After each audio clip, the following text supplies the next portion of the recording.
Fala pessoal, tudo bem? Fla Press começando aqui nesse dia decisivo para o Flamengo. Ah, mas é fase de grupos. É, amigo, mas o negócio é o seguinte, é jogo na altitude, não pode deixar escapar ponto nenhum, porque aqui contra o Central Córdoba não foi exatamente o resultado que a gente esperava, né? Já vou falar disso aí, mas antes... Tá curtindo a Flamengo TV? Já se inscreveu? Já deixou o like? Já ativou o sininho? Faz isso aí. Me segue aí na rede social também, @Daniela Boaventura, pra gente ir trocando uma ideia sobre este Flamengo. Vamos falar do que interessa? O que interessa é o jogo de hoje contra a LDU. Se quiser ficar tranquilo no grupo, o Flamengo precisa voltar com a vitória. O Alan e o Dela Cruz não foram por conta da altitude e o Alexandro tá com edema na coxa, também não viajou. Em compensação, tem um cara que tá chegando no Equador com uma torcida toda especial. Nada como chegar em casa e ser bem recebido. Que lo amamos, es increíble. Eu lo amo. Eu também. Agora, se Gonzalo Plata vai se sentir amado e confortável defendendo pela primeira vez o Flamengo no seu país natal, para a maior parte do elenco, estar no Equador tem aquele desafio extra. Em Quito, especificamente, 2.850 metros de altitude, que deixaram Alan e Dela Cruz fora da viagem para o jogo contra a LDU. O Alan tem um diagnóstico de traço falcêmico, já teve uma intercorrência em uma viagem anterior dele, então após a gente discutir o caso junto com o Dr. Luiz Macedo, fizemos a opção de preservar esse jogador. Já o Nico, ele já não se adapta bem à altura, ele relata que ele tem uma dificuldade, tem um esforço respiratório acentuado. Respeitando essa queixa do atleta, tomamos a decisão de não levá-lo para esse jogo. Alimentação leve, uso de cilindros de oxigênio, algumas estratégias podem ajudar e muito na adaptação. Mas, ao contrário do que muita gente imagina, a chegada com 48 horas de antecedência do Flamengo ao local onde vai disputar a partida não teve absolutamente nada a ver com os efeitos do ar rarefeito no corpo. Como o Flamengo acabou de sair de um jogo no sábado, um clássico, um jogo com extremo desgaste, nós trouxemos toda a estrutura do Ninho para o Equador, né? Nosso aparelho de bioquímica, toda a estrutura da fisioterapia, para a gente poder controlar esse desgaste. Todos os atletas agora pela manhã fizeram os testes bioquímicos, não encontramos nenhum atleta com desgaste acentuado. E com relação à alimentação, em jogos de altitude ela deve ser leve. Então, alinhado com o nosso nutricionista Paulinho, programamos um cardápio junto com a cozinha de uma refeição mais leve, com proteínas leves, para que eles possam ter uma digestão adequada. Na história, o Flamengo já jogou 12 vezes contra equipes equatorianas fora de casa. O retrospecto não é bom. 5 vitórias, 1 empate e 6 derrotas. Só 44% de aproveitamento, além de um saldo negativo de gols. Agora, vencer a LDU e voltar com 3 pontos significa superar, além da altitude, aquela derrota inesperada em casa, no Maracanã, quando o Flamengo era favorito contra o Central Córdoba. Casa. O Flamengo, dessa vez, tem um anfitrião por lá. E se depender da confiança da torcida nele, vai ser jogo para voltar comemorando. Un excelente jugador, la verdad ha demostrado mucha calidad en el juego, mucha pelota la verdad y representa muy bien Ecuador fuera del país, me parece un muy buen jugador.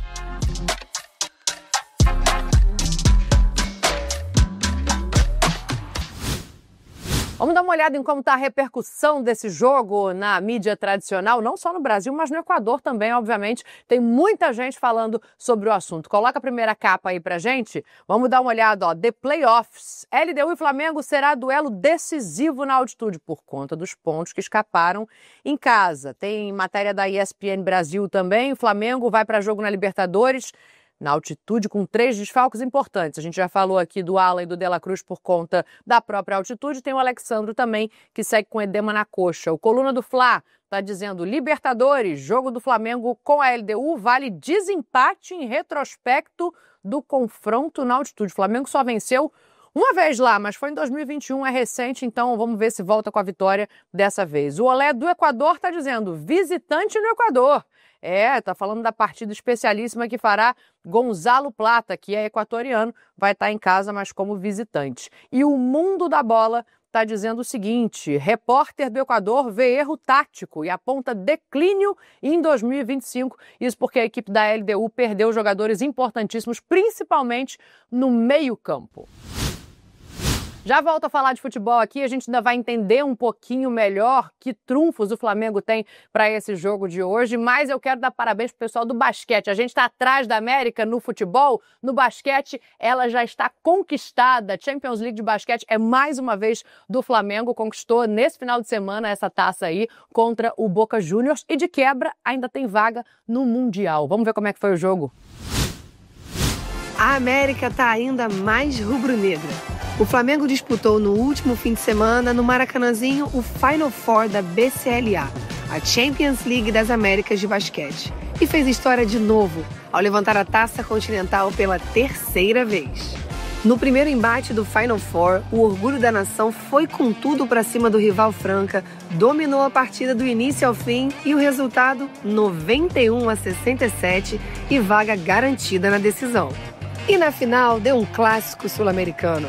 O Fla Basquete enfrentou o Boca Juniors, que garantiu a sua vaga na decisão após vencer os também argentinos do Instituto Córdoba, um duelo bem equilibrado. Com o apoio da nação, o nosso time deu uma aula de basquete e foi praticamente perfeito. Comandado por Alexei, eleito MVP da competição, o Flamengo derrotou o Boca por 83-57 e garantiu que o troféu ficasse aqui no Rio. A gente teve altos e baixos durante a temporada, mas sempre que a gente foi exigido em momentos decisivos, a gente levou muito nível. E hoje foi mais uma prova disso, então a gente mereceu muito. E o time de basquete do Flamengo vence a BCLA em cima do Boca Juniors e tá aqui atrás reflectando a medalha de ouro e já vai levantar a taça.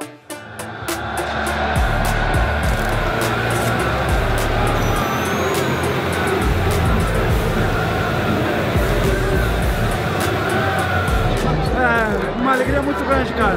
A gente fez um grande Final Four, a gente mereceu esse título e a gente tá muito de parabéns. E essa diferença expressiva no placar surpreendeu até os jogadores.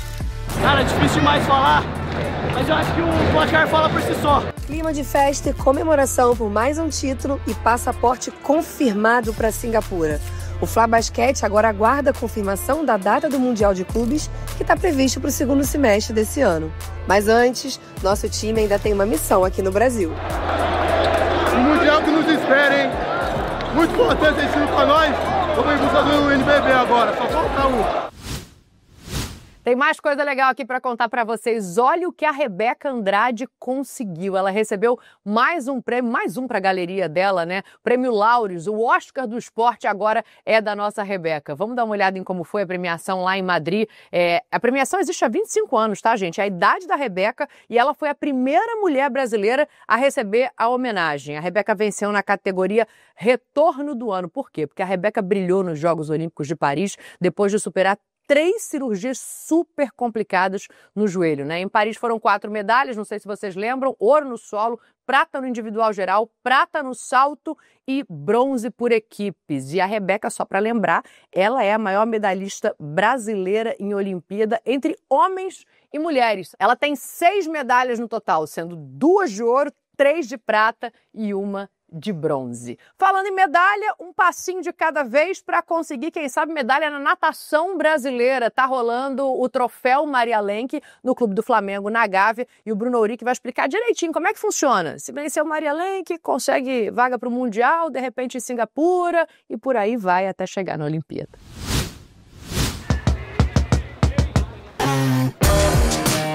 Começou nesta semana, na segunda-feira, a principal competição da natação brasileira, o troféu Brasil Maria Lenk de natação. O torneio vai até sábado, dia 26, e será realizado inteiramente no Parque Aquático Fadel Fadel, na sede do Flamengo, na Gávea, com entrada gratuita para o público. Ao todo vão competir 380 atletas de 44 equipes diferentes, sendo as seleções da Bolívia, Colômbia, Turquia e Uruguai e mais 40 clubes representando 13 estados do Brasil. Essa é a edição número 64 do Troféu Maria Lenk, que serve também como seletiva para alguns dos principais torneios internacionais do mundo da natação que vão ser disputados neste ano, como o Campeonato Mundial de Singapura, realizado de 11 de julho a 3 de agosto, e o Mundial Júnior e o Pan-Americano Júnior. Segundo maior campeão da história do torneio com 13 títulos, o Flamengo conta com a terceira maior delegação desta edição, com 41 nadadores, atrás apenas do Pinheiros, com 47, e o Minas Tênis Clube, com 53. Técnico da seleção brasileira nas Olimpíadas de Pequim em 2008 e Londres em 2012, Alex Pucialdi falou sobre a importância do troféu Maria Lenk e destacou alguns atletas da delegação rubro-negra para a nação ficar de olho nesta edição. Olha, se a gente fosse falar pelas principais seleções, a gente tem que falar de Gabi Assis, atual tricampeã brasileira da prova dos 200 metros do peito, Stephanie Steverink, que não perde a prova dos 400 metros desde 2019, imagina você. E aí, a nova geração, uma garotada nova crescendo dentro do Flamengo, e eu chamo a atenção para dois nomes, a Joyce Rocha, que vai dar trabalho no 100 metros nado livre, e o Pedro Bosch também, quem sabe no 100 borboleta. O troféu Maria Lenk conta com 41 modalidades, sendo 20 no masculino, 20 no feminino e uma mista. Será também a primeira competição nacional a contar com as novas provas olímpicas de 50 metros costas, borboleta e peito, que estarão nos Jogos Olímpicos de Los Angeles em 2028. Todos os dias serão recheados, começando no turno da manhã com o classificatório e finalizando com as finais na parte da noite. O Flamengo terá pelo menos um atleta em todas as provas, menos as de 50 e 100 metros livres masculino.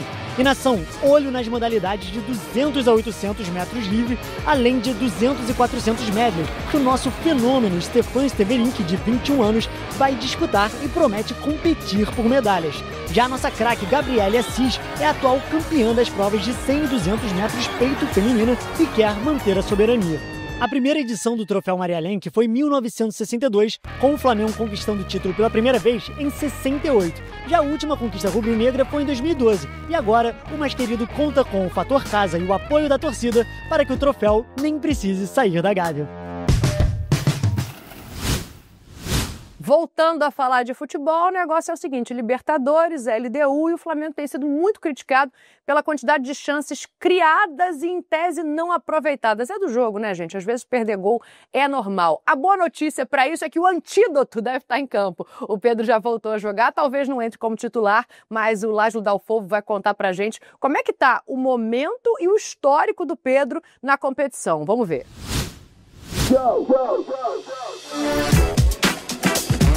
Para a alegria geral da nação, o nosso 9 bolado já voltou aos holofotes e ao caminho das redes. Cruzou na área para ele, Pedrão de cabeça! Voltou pro Pedro, faz barulho nação! Derrama, senhor! Derrama, senhor! O goleador voltou! Feliz que ele veio contra o Juventude, fez 2 gols. E sim, Pedro é o nosso maior reforço para a temporada. Pedro é um cara que ele é surreal, é um cara que ele é um coringa. Ele chega de lesão e faz o quê? Faz a diferença no time. E com certeza com os treinos vai voltar com tudo, fazendo gol. E é isso, queixada neles. Foram 7 meses de recuperação, muita luta e resiliência. E agora Pedro, que chegou a montar uma estrutura de DM em sua residência, está prestes a entrar em campo novamente pela Libertadores e no momento chave para o Flamengo. Esta terça-feira tem um confronto importantíssimo diante da LDU, na altitude de aproximadamente 2.800 metros de Quito. Um obstáculo grande? Sim, mas Pedro é um trunfo de peso para o time de Felipe Luiz superar isso e voltar à zona de classificação no Grupo C da Liberta. Pedro já foi o Rei da América após a histórica campanha de 2022, quando o rubro-negro foi campeão continental invicto e ele terminou com 12 gols, se tornando inclusive o maior artilheiro do clube em uma única edição do torneio. E ao todo, com o manto sagrado em Libertadores, em 41 jogos, ele tem o dobro, 24 gols, sendo 5 marcados na última edição, em que o Flamengo não foi longe como poderia, mas o P9 fez a sua parte e terminou como o principal goleador rubro-negro. E vale lembrar que Pedro é o segundo maior artilheiro do Flamengo na Libertadores. Já em relação ao ranking geral de brasileiros na competição, ele está no top 5, só atrás de Palhinha, Fred, Luizão e Gabigol. Aliás, todos os gols do 9 bolado foram representando o Mengão. E recentemente, ele mandou um papo reto. Mas eu creio que é só o início aí do que a gente tem pela frente. Tenho certeza que a gente vai fazer uma temporada linda, como vem fazendo, e e conquistar os títulos que tem pela frente, que a gente é capaz e tem um elenco para isso que em todos os torneios que a gente vai entrar. Deus abençoe a todos. Coisas lindas estão por vir e o sonho do Tetra está nos planos. E a esperança foi reforçada após a volta definitiva do nosso artilheiro, que nesta volta gradual e cautelosa já tem a média de 1 gol a cada 35 minutos em campo. Agora é para brilhar rumo à glória eterna de novo, Pedro.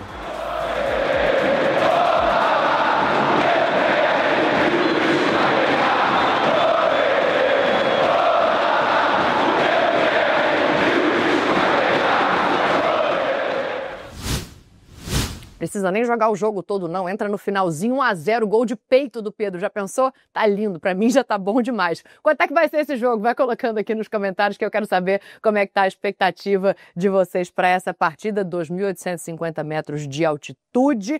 O Fla-Press está terminando, mas o pré-jogo começa às 16, 4 horas da tarde, 3 horas antes da bola rolar. Vai contando para todo mundo, vai se inscrevendo, vai dando like, vai ativando o sininho aqui na Flamengo TV para você não perder nada. Eu tô indo, mas tô voltando mais tarde. Vou deixar você com motivos para acreditar. Confiança no trabalho do Felipe Luiz. Ele merece esse crédito e o Fla-Press vai embora lá no alto com a vitória do Flamengo que a gente está esperando voltar de Quito.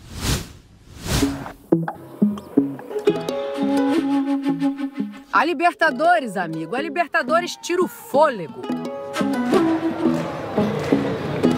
Ora no silêncio que antecede a comemoração. Ora naquela surpresa traiçoeira. Faz parte. Contra a LDU fora de casa, a hora do jogo, é precedida por alguma angústia. É verdade, o aproveitamento do Flamengo na altitude é só de 31%. A boa notícia é que Felipe Luiz estava em campo como jogador na única vitória do Flamengo contra um time equatoriano jogando em Quito. Aquele 3-2 contra a própria LDU em 2021. Agora, como técnico, Felipe, que não vai ter à disposição De La Cruz, Alexandro e Alan, sabe que vai precisar de ajustes para sair com a vitória. Eu não sou muito de dar recados para a torcida, né? Eu gosto de que o time fale dentro do campo, vocês já me conhecem bem.